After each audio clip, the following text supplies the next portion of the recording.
Bettina, Nava, Wes Gullet. And before we get into all this legacy stuff, just share with us like what you think that John McCain, how did John McCain affect your life, and what's this mean that we're here at this moment now? Oh, Dennis, you're trying to make me ugly cry tonight. How did he affect my life? I'll just say he affected individuals and a nation. There was always a call to action, right? And the call to action was, what is your service supposed to be? That's the legacy. And once we get through this grief and we story tell and hopefully move to celebration, at some point it has to be all of us looking inward and saying, he would say to me, this is a great experiment. This democracy of ours is a great experiment. What are you doing to help effectuate it and evolve it? And Wes? Well, and he showed us what it was like to be a patriot, one, to be a leader, and to actually stick up for the little guy and give people who don't have the microphone a voice, right? So, and that's what he showed everybody who was around him.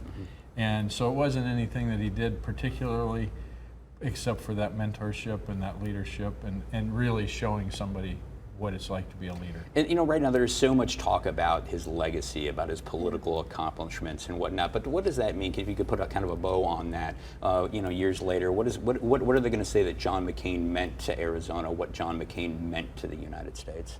Well, he meant a lot to Arizona in that he was a leader for a long time, and he was an important factor in our state's political history. But what he meant to the world was even more important, because he was a leader who fomented democracy everywhere he went.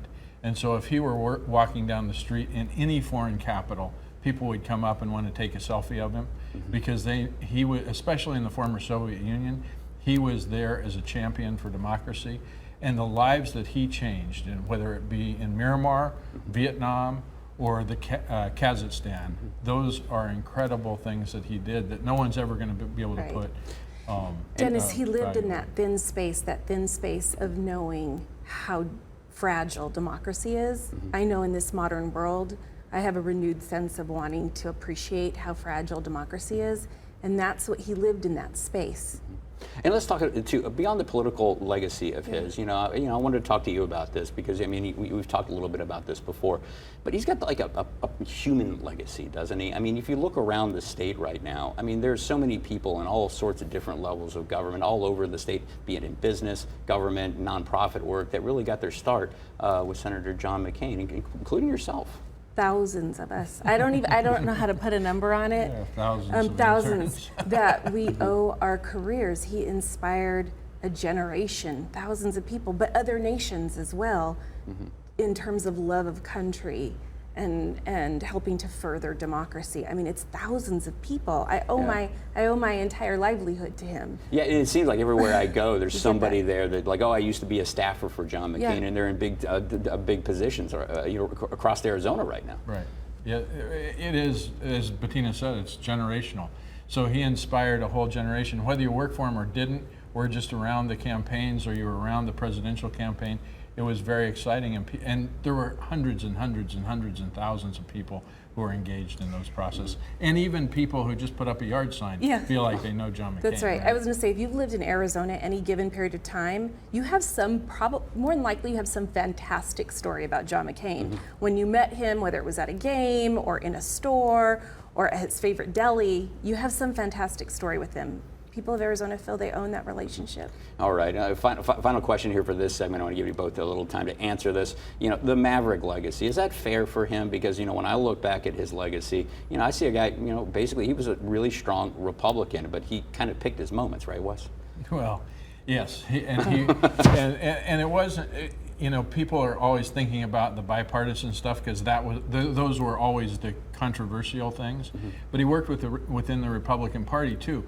But when he showed up at the Republican caucus meetings of all the Republican senators, they were like, well, the Maverick's here. Where's John taking us today? Can't we just say that he was a complex human being like most people? He was complex. He was never one thing. He was all things. He was this really fantastic. I annoyed a lot of people too. What's that? I annoyed a lot of people when he would change those positions though, because one day you get the Maverick, one day you get the Republican, right? Well, we evolve as people, right? Not all perfect. Yeah, exactly. And what are you going to remember the most about him? His humor, his vivaciousness, his love of life, singing ABBA songs or Neil Diamond at the top of his lungs, and then watching him on television negotiate some grand piece of public policy, you know, moments later. Yeah. His kindness to my children. All right, and we're running out of time for this segment, but Wes, I just wanted to ask you real quick, what was it like, you know, to be with McCain during that defeat in 2008? I know that was really hard. Well, yeah, it was hard, but it wasn't a surprise. We were the underdogs. So, but we did something that people didn't think he could do, and that was give George Bush a run for his money, and it was really fun.